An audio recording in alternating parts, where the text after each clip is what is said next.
Good morning everyone, जय माता दी। तो कैसे हैं आप सब? आई होप कि आप सब अच्छे होंगे। तो आपको पता है कि मेरी लाइफ की जो शुरुआत होती है वो काम से ही होती है, क्योंकि हर चीज़ खत्म हो जाए बट काम मेरे लिए तो कभी नहीं खत्म होता। तो सुबह सुबह उठे तो घर से मैं ज़्यादा कचरा लगाता, तो अगर घर को साफ कर लिया उसके बाद जो है फिर हम मतलब क्योंकि डेली रूटीन तो आपको मॉर्निंग वाला रूटीन दिखाए हुए, इसीलिए क्या दिखाना।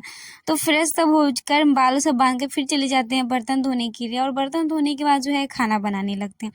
और खाना बनाते बनाते कितना भी सवेरे बनाए तो 9 बज ही जाता है, 9 साढ़े 9 साढ़े 10। तो फिर जो है घर में जो है वो हमारा जो आटा है वो ख़त्म हो चुका था। यानी कि जो हम सब है आटा खरीद कर नहीं खाते, गेहूँ होता है उसको धोते हैं और उसको धोकर जो है पीसने के लिए मतलब सुखाकर पीसने के लिए चक्की पे देते हैं, वहाँ से तब हम लोग रोटी बनाकर खाते हैं।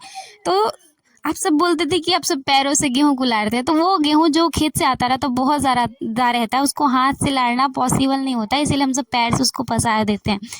तो ऐसे ही जो स्टोर करके रख के इस बार जो आया ये वो गेहूँ नहीं है, ये पिछले साल का जो गेहूँ है, इसको हम लोग स्टोर करके ऐसे ही बड़ी बड़ी टंकी में रखते हैं, और जब ज़रूरत पड़ता है तब इसको निकालते हैं, और निकालने के बाद बोरियों में भर के ऐसे करके बाल्टी में जो है पानी लेकर धोते हैं। और इतना ही नहीं, बड़ा वाला जो छिट्टा होता है जिसमें हम छठ पूजा करते हैं, उसी से एक छिट्टा बहुत ज़्यादा गेहूँ धो ली, क्योंकि बारिश का मौसम आने वाला, क्योंकि फिर कभी गेहूँ ख़त्म हो जाएगा और बारिश का मौसम रहेगा तो फिर नहीं होगा।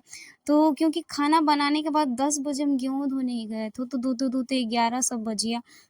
पूरा हम अकेले धोए, लेकिन बस जो है सुखाने में दीदी हेल्प कर दी और पूरा पसा दी। उसके बाद यहाँ भी गेहूँ नहीं पसरा, वो जो था जो अभी खेत से आया है उसको भी पसाना है, क्योंकि बारिश का मौसम है और धूप का कोई पता नहीं। तो आज बहुत धूप था, तो यहाँ पे तो है पहले खाने के लिए गेहूँ धोकर डाल दिए। उसके बाद दरवाज़ा पे भी जो है 3 बोरी गेहूँ डाल दिए थे सूखने के लिए, जिसको शाम में जो है सर पे उठा कर टंकी में डालना था।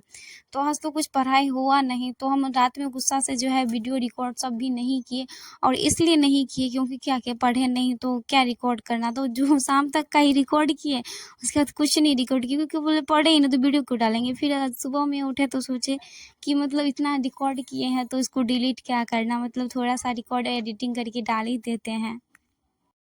ये सब करने के बाद जो यहाँ पसारने के बाद ही 11 साढ़े 11 बज जाता है। फिर दरवाजे पे भी गेहूँ डालना था, मतलब जो बाहर है, क्योंकि आंगन में तो जगह बचा नहीं, तो दरवाजे पे 3 बोरी गेहूँ सब डालते मतलब 12 सब बज गए। फिर नहाए और बाल धोकर नहाए, तो पता नहीं इतना नींद आई कुछ पढ़ ही नहीं पाया और सो गए। और आँख खुला 3 बजे, फिर अचानक यार आज तो कुछ पढ़े ही नहीं है।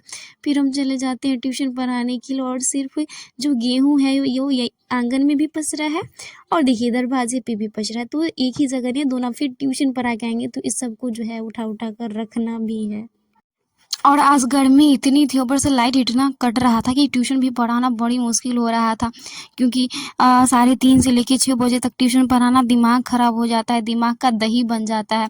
और बड़े बच्चे सबको पढ़ा देते हैं अच्छे से, बट छोटे बच्चे जो होता है बहुत बहुत परेशान करता है, बदमाशी इतना करता है कि कुछ कहने लायक नहीं। फिर यहाँ से जाते हैं तो जो मेरा डेली लाइफ का काम है वही करते हैं।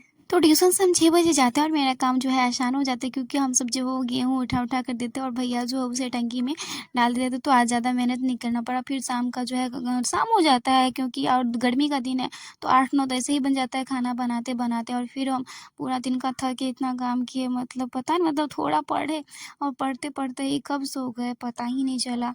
तो हम सोचे थे मतलब रात में ना गुस्सा से खाना सब बनाने का जो है, पढ़ने का कुछ रिकॉर्ड नहीं किया। हम सोचे कि हम वीडियो अपलोड ही नहीं करेंगे, हम कुछ पढ़ेंगे तो वीडियो अपलोड करके क्या करेंगे। तो बस यही है मेरा लाइफ। क्या